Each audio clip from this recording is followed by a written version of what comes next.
All right, now let's go to California 34. Do you have results in California 34 before we get David Kim on, who is the more progressive candidate in that race? Right here. It's closer than some that we've talked about. Okay, David Kim in solid second place. That means with 29% reporting, he's going to go to the general. All right, speaking of which, David, welcome. Hi, can you guys all hear me? Yes. So I'm going to give you an early congrats. It looks like you're going to go to the general election. How do you feel? Yeah, I mean, we feel great moving into the general election. We were actually hoping for over 40% because we ended last cycle's general cycle with 47% of the vote, nearly 100,000 votes. But obviously, we're in a midterm election right now.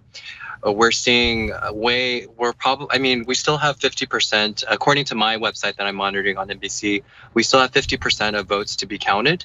So it probably won't be for a few days. Hoping that we'll bump over 40%. So then going into the general, usually what we saw from last cycle. So last primary cycle, in comparison to that last primary cycle, we ended up second place out of 5 candidates. We had 22% at 22,000 or so constituents voting, but that was a presidential election. And so kind of in terms what we saw in that last primary converting to the general is everybody who voted for the 3rd place, 4th place, 5th place candidate voted for us. And so that's how we amassed the 47%. And so I would predict that most likely the Republican candidate who you see that's placed 3rd, those votes would transfer over to us. And so we still have sort of that margin that we do need to overcome that we weren't able to overcome last cycle. And so we're still on a good footing and we're hopeful for what's to come. But thank you so much for the early congrats. No problem. So David, that's an interesting phenomenon. You're more left-wing than Jimmy Gomez. Is it that the Republicans know Jimmy Gomez's name and just want to vote against him? Why do you think you're getting the rest of the votes when it goes to the general? Well, it's multiple fold, Cenk. For one thing, Jimmy, before he almost lost last cycle, he did absolutely nothing.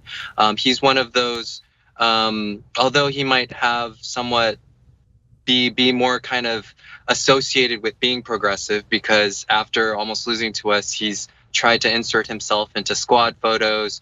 He's obviously tried to be buddy with Representative Jayapal, getting her endorsement and whatnot. And a lot of people in our district just feel like our representatives aren't doing anything from the city, county, state, and federal level. We have all of our politicians, including Jimmy Gomez, who are taking money from real estate developers, military industrial complex, big pharma, big oil banks. And so I think a lot of our constituents are just fed up and they just want somebody who's completely powered by the people, and that's what we were.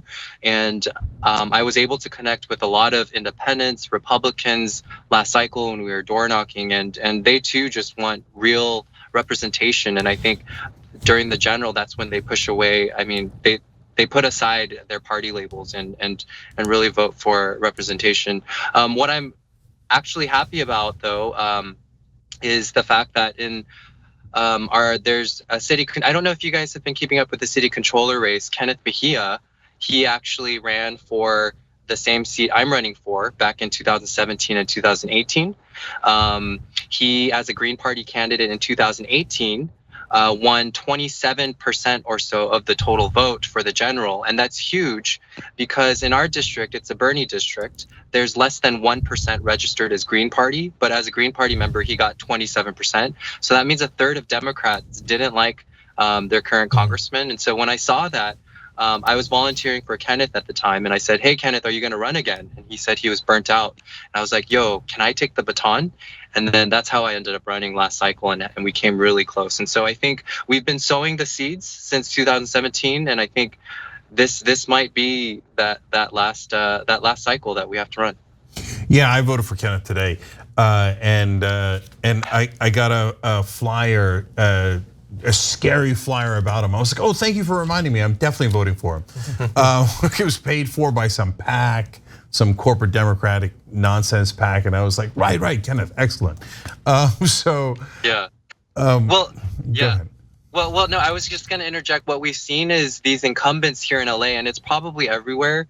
They've been sending attack mailers like crazy, and so even Jimmy Gomez, he was really scared, and he sent a series of attack mailers against me the past 2 weeks. All of them lies, and so I actually had a cease and desist letter served to his residence this morning. Obviously, that's not something I want to do, but I mean, I'm an attorney, and I know that there's certain lines you can cross and can't cross, and he crossed the line that he shouldn't have. And so hopefully for the next 5 months, he'll stay away from crossing that line with that cease and desist letter today. So, you mentioned something really interesting there, David, that people are tired of nothing getting done. And I mean, if they were tired of it last time around when you almost won, it feels like they should be exhausted of it by now. But on the campaign trail, did you sense any difference between the two runs on how frustrated people are that nothing ever gets done? Yeah, I mean, it's nothing ever gets done, and so I think you kind of see that frustration with our California elections with Los Angeles.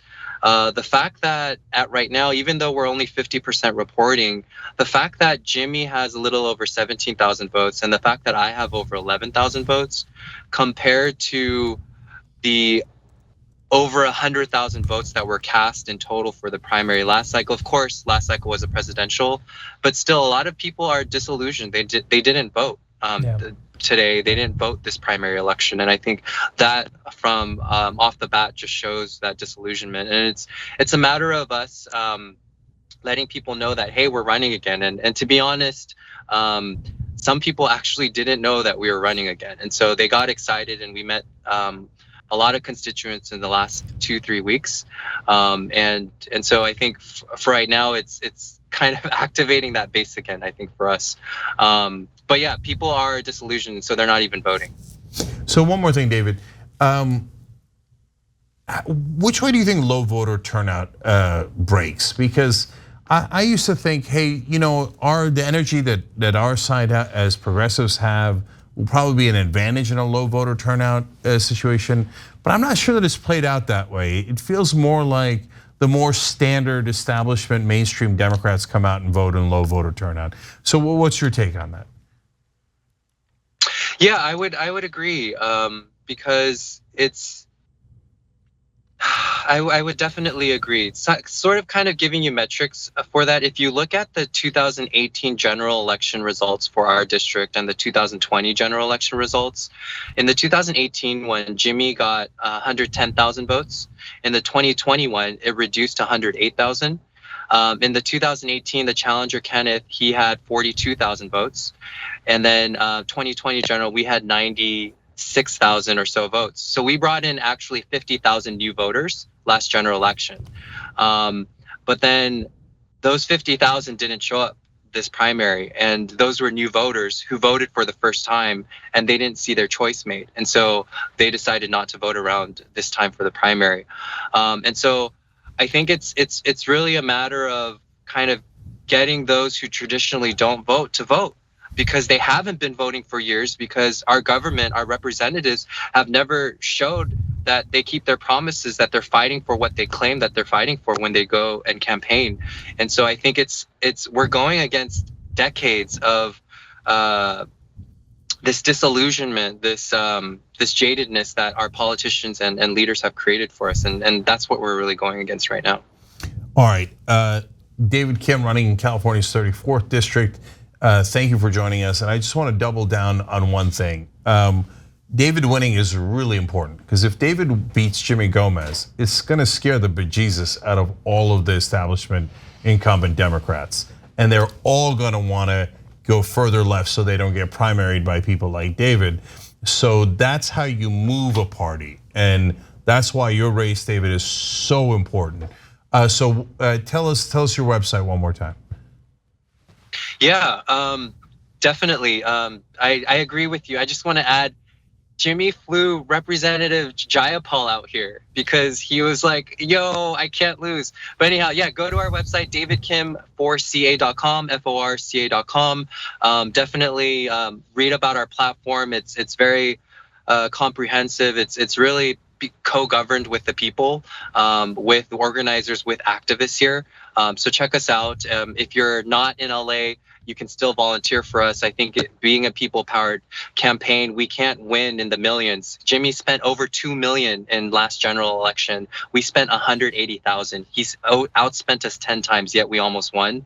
And so we really need to flex our people power. And so, yeah, we would love to get support, even if you don't live in Los Angeles or California. And thank you so much for giving me this time, all three of you. And it's good to see you again, John. All right. Good to see you. Great to see you, David. Thanks for watching The Young Turks. Really appreciate it. Another way to show support is through YouTube memberships. You'll get to interact with us more. There's live chat emojis, badges. You've got emojis of me, Anna, John, JR. So those are super fun. But you also get playback of our exclusive member-only shows and specials right after they air. So all of that, all you gotta do is click that join button right underneath the video. Thank you.